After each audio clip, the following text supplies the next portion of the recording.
Now, in class, we've talked about how we have a self-image, an image of ourselves, right?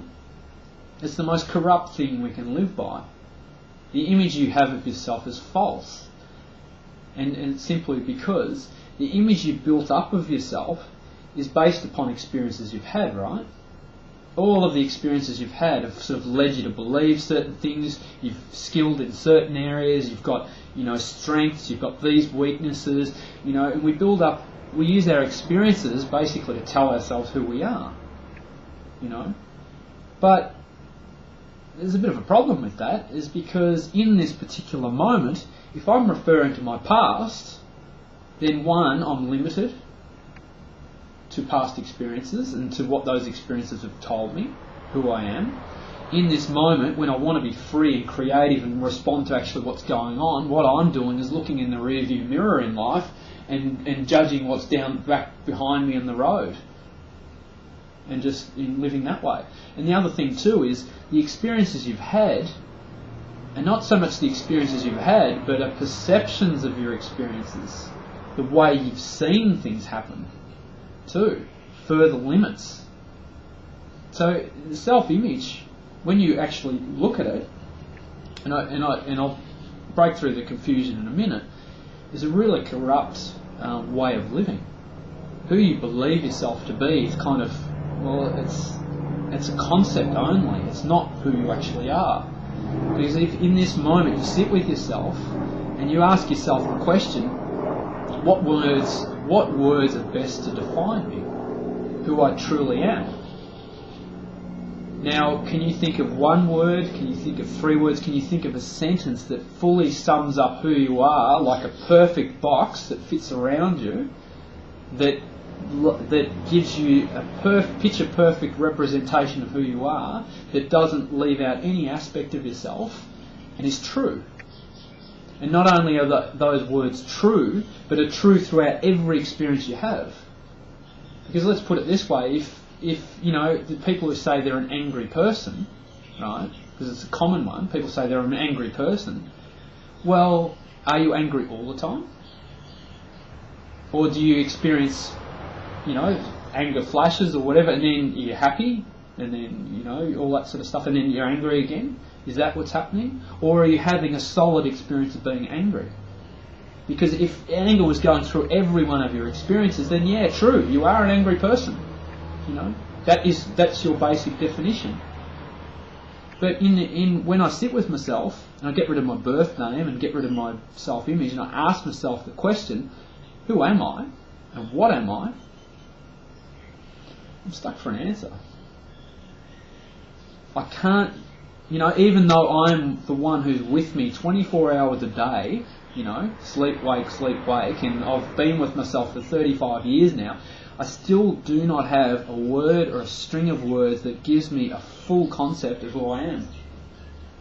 That's perfect. I'm Brendan, right? That's my birth certificate, and I can buy into what that means, with all of the experiences that I've had. If I put that aside and ask myself again from freshly, and say, well, who is it? The only thing I get back is that I can't answer the question. There's kind of like this, the question almost gets lost. It's like there's like a deep well that when I ask the question, who is it? Like, who's in there? Nothing comes back. It's an amazing thing. Like, during teenage years and early adulthood, we've all pretty much gone through that period of like, who am I? If I knew who I was, then I'd know what to do with my life. I know what career was me, Because if I ask myself that question, who am I? And up comes, you're an accountant, If there was a distinctive title or a description that came back and came into your mind, then that's great while you're out doing accounting and counting numbers and things. But what happens when you do something else? When you're washing the dishes or when you're walking your dog along the street? And your core definition, that thing that apparently your reality revolves around, is an accountant, you're going to feel wrong. You're going to feel like, hang on a minute, I should be at home typing and doing notes and doing numbers, so I've got to do that all the time. The reason why when we ask that question about who we are, that nothing comes back, because that is the answer. You're free. You have no definition. You know, like every time we want a distinctive answer, we're not listening to the answer. The answer's coming back to us. It's silent. There is no answer. There's nothing you have to be. Now, in this particular moment, that's a fantastic quality to have, because that means I can do and I can respond. That means I have free will. If I had a basic definition, a core definition of 1 or 2 words that define me, then I'd have to live by those my whole life. But because at the centre point of the wheel, where our experiences revolve around, the person in the centre is free of definition. You're free. There is nothing. That silence that comes back to you, that mystery, I like to call it the mystery unfolding. That's my real.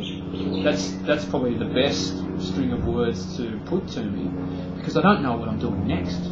I am a mystery unfolding. My life is unfolding. That's probably a better label to give myself than Brendan, who has had all these experiences. That's kind of like, well, hang on a minute. A lot of those experiences I didn't like, some I did, and even the ones I did like, they're over. So why would I cling to that when I want something fresh to happen and something new, and I want to be creative and I want to be alive and I want to be happy and, you know, all of those things? Those things can only be experienced right now. You know, what's the point of being happy a year from now? The only time you can experience happiness is right now. But if in this moment I'm defining myself as upset and on an emotional roller coaster and, oh my God, when I was 4 I did this and I built up... You know, we live by this sort of mosaic of impressions about ourselves. A self-image is like a sculpture. We build this sculpture. It's like got all these sticky notes on it.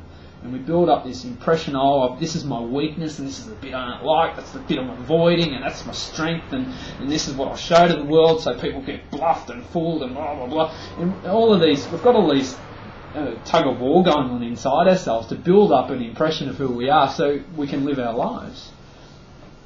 And the very thing we're worshipping, the false idol, is the thing that's getting in the way, that's causing your limits. I am my own worst enemy. Like, I am the one who consistently thwarts my progress. Nobody else is as consistent as me. Nobody else in my life is the one who pushes my buttons more. I do all of that. I'm at the top. Certainly there's other people, but they're down at like number 67 on the list. I'm at the top. You know, that's it. There's me. There's me here in this moment having an experience. And the question is, how fresh is that experience? If you're referring to the past, and if you're living in your story. Are we here to live in our stories? Because the story you built up about yourself, I hope you're happy with it. You know? And there's one question that cuts straight through to the chase, you know, that sums up your whole story and the whole mosaic you built up about yourself and all the different emotional movements, and we'll look at a bit of that a bit later. But what shape is your life in?